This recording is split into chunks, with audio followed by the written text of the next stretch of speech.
Hello everyone, how are you? Good morning from Kolkata. So finally সেই বহু প্রতীক্ষিত Bangladesh trip শুরু হয়ে গেছে। আজকে যে ভিডিওটা দেখতে চলেছেন, প্রথমে সকালবেলা বাইকে করে এসে প্রথমে বর্ডার ক্রস করলাম, তারপরে কিছুটা এসে সাতক্ষীরা একটু কাজ ছিল, কাজ মিটিয়ে বাসে উঠে পদ্মা নদী ক্রস করলাম, তারপর রাতের দিকে পৌঁছে গেলাম ঢাকা। তার সমস্ত ভিডিও গ্লিম্পসগুলো আপনারা দেখতে পাচ্ছেন। স্কিপ না করে আপনারা পুরো ভিডিওটা দেখবেন, আশা করি আপনাদের খুব ভালো লাগবে।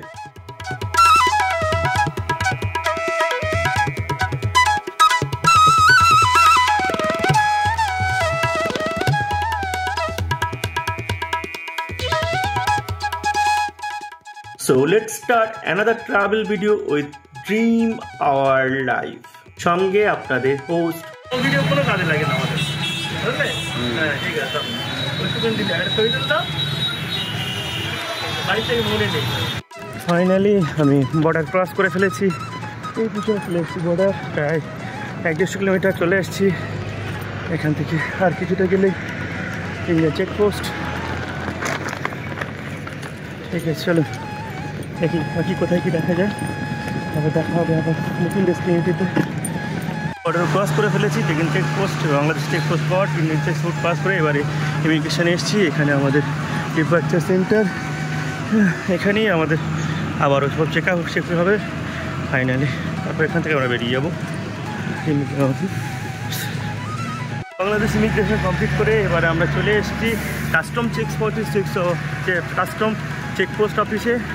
এইখানে আমাদের ফাইনালি পাসপোর্ট চেক হবে, তারপর আমরা অফিসিয়ালি এন্টার করে গেছি অলরেডি বাংলাদেশ। চলুন দেখা হোক বাকি প্রসেসগুলো কী আছে। এই নিয়ে আমি 5 বার বাংলাদেশ এন্টার করছি। এইমাত্র আমি ক্রস করলাম বাংলাদেশ ন্যাশনাল হাইওয়ে, একটা টোল প্লাজা। এই হাইওয়ে ধরে আর কিছুটা গেলেই আমরা পৌঁছে যাব পদ্মা সেতুতে। আমার যতটুকু মনে আছে এই রোডে আমি এসেছিলাম 2019 সালে থেকে। তো এই 2019 সাল আর 2025 অনেক পার্থক্য হয়ে গেছে। রোডগুলো সত্যি মানে রাস্তাঘাট অনেক চেঞ্জ হয়েছে, অনেক হাইওয়ে হয়েছে। মানে যাতায়াতের এত মানে কমিউনিকেশন ঠিক না থাকলে যাতায়াতের সত্যিই খুব প্রবলেম হয়। তো দেখেই বুঝতে পারছি অনেক চেঞ্জ হয়েছে এবং কত তাড়াতাড়ি এখন বর্ডার থেকে ঢাকা পৌঁছাবো সেটা আমরা দেখবো। চলুন রাতের পদ্মার সেতু কেমন দেখায় সেটাও দেখার, কারণ এর আগে আমি যতবারই এসেছি আমি ফেরিতেই পার হয়েছিলাম। এই ফার্স্ট টাইম আমি পদ্মা সেতু বাই রোড বাসে করে ক্রস করব, কারণ আমি যখন আসতাম তখন পদ্মা সেতু রেডি হয়নি আর রাস্তাঘাটও এত সুন্দর ছিল না। অনেক চেঞ্জ মানে এতটাই চেঞ্জ হয়েছে সেই 2019-এর বাংলাদেশ আর এই এখনকার বাংলাদেশের রাস্তাঘাট একদমই চেনা যায় না। রাস্তাঘাট যত ভালো হয়েছে, গাড়িগুলো ওভারটেকিংও অনেক বেশি হয়েছে। ওভারটেকিং বেশি ভালো নয়, কারণ ওভারটেকিং করতে গিয়েই ম্যাক্সিমাম অ্যাক্সিডেন্টগুলো হয়। এমন দেখায় এই বাংলাদেশের সুন্দর রাস্তাঘাটগুলো। আর আগামীকাল তো আছেই অনেক কিছু দেখার জন্য। নেক্সট টাইম দারুণ একটা সিরিজ হতে চলেছে। সবাই একটু কানেক্ট থাকবেন, আশা করি আপনাদের প্রত্যেকেই ভালো লাগবে।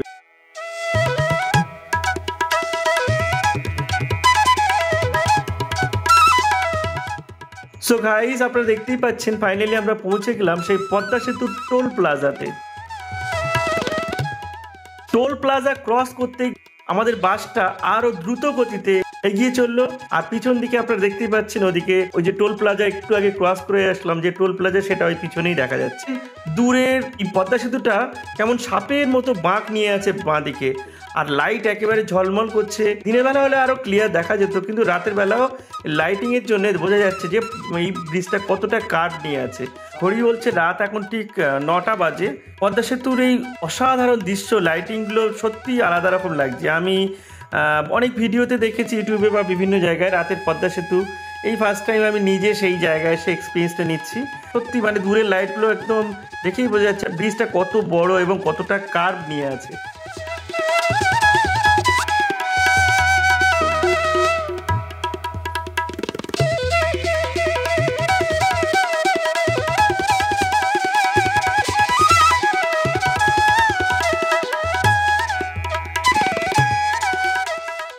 নদীর উপরে ডিঙি নৌকা বা স্টিমার কাজ অনেক কিছু থাকতে পারে, তার ছোট ছোট লাইটগুলো দেখা যাচ্ছে। তো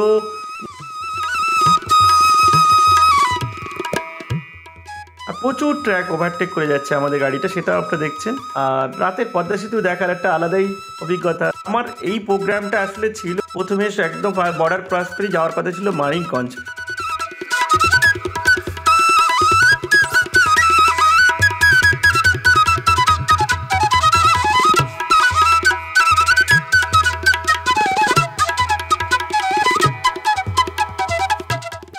দিনের বেলা যদি আমরা নদী ক্রস করতাম তাহলে আরও ভালো দেখতে পেতাম। যাই হোক, দিনের বেলা আমি একসময় নদী ক্রস করেছি, মানে অনেক আগে। তো সেটা যখন ফেরি ছিল তার কিছু স্মৃতি আমরা এখানে তুলে ধরলাম।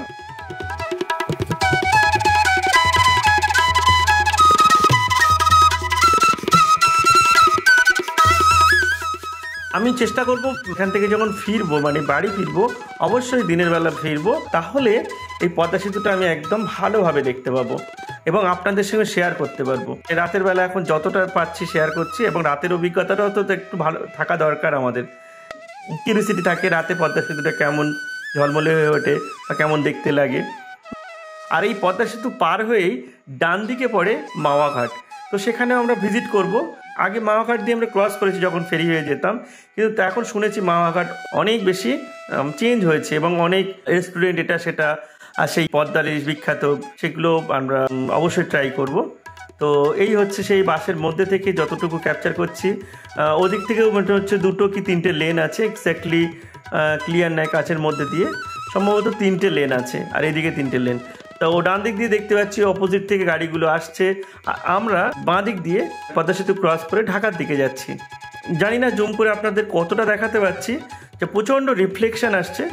তো দিনের বেলা আশা করছি এই প্রবলেমটা থাকবে না, দিনের পদ্মা সেতু আপনাদের অবশ্যই দেখাবো।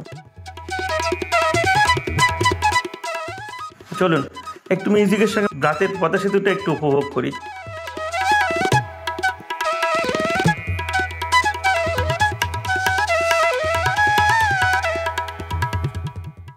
অনেক কিছু দেখার জন্য নেক্সট টাইম দারুণ একটা সিরিজ হতে চলেছে ইন্ডিয়া, বাংলাদেশে এবং অন্যান্য যে কোনো দেশ থেকে যারা এই ভিডিওটা দেখছেন, প্রত্যেকে একটু কানেক্ট থাকবেন আর প্রত্যেকে শেয়ার করবেন একে অপরের সঙ্গে, আশা করি ভালো লাগবে।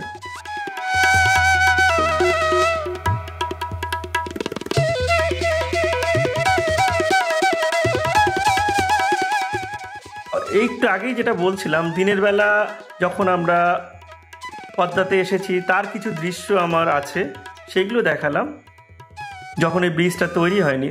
এটা মোস্ট প্রবাবলি 2018-19 দিকের একটা ভিডিও, সেই ভিডিওর ক্লিপ কিছুটা আপনাদের দেখিয়েছি। যেহেতু রাতের বেলা আমি পদ্মাটা দেখাতে পারলাম না,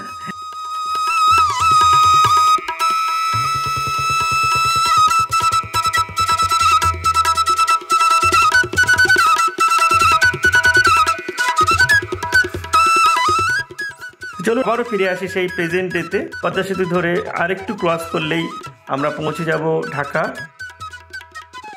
বাংলাদেশের গাড়িগুলো আমি দেখেছি, প্রত্যেকটা বাস প্রচণ্ড দ্রুত গতিতে চালায় এরা, ড্রাইভারগুলো সত্যি অনেক দক্ষ।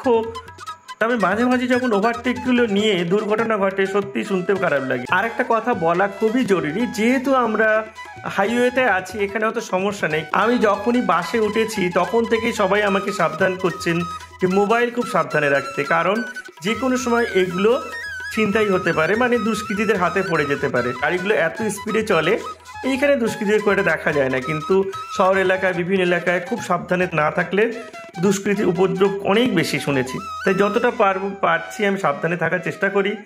আর এইটুকু যদি ক্যাপচার না করি তো কি আর দেখাবো, তবু রিস্ক নিয়ে যতটা পারি আমি ক্যাপচার করছি আপনাদের সঙ্গে শেয়ার করার জন্য। যখনই কোনো সিটি এরিয়াতে আসবো, আমার ডিভাইসগুলোকে অবশ্যই সিকিউরিটি বা সেফটিতে রাখার চেষ্টা করব।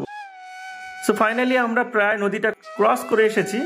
এবারে একটু দেখছি দূরের আলোগুলো দেখে বোঝা যাচ্ছে আমরা তীরের কাছাকাছি চলে এসেছি, এবং সিটিতে আলো ঝলমল করছে দেখেই বোঝা যাচ্ছে আমরা নদীটা অলরেডি ক্রস করে ফেলেছি। পদ্মা সেতুর ব্রিজটা বেশ বড়, আমার মনে হচ্ছে যতটুকু সময় লেগেছিল মোস্ট প্রবাবলি 8 থেকে 10 মিনিট সময় লেগেছিল।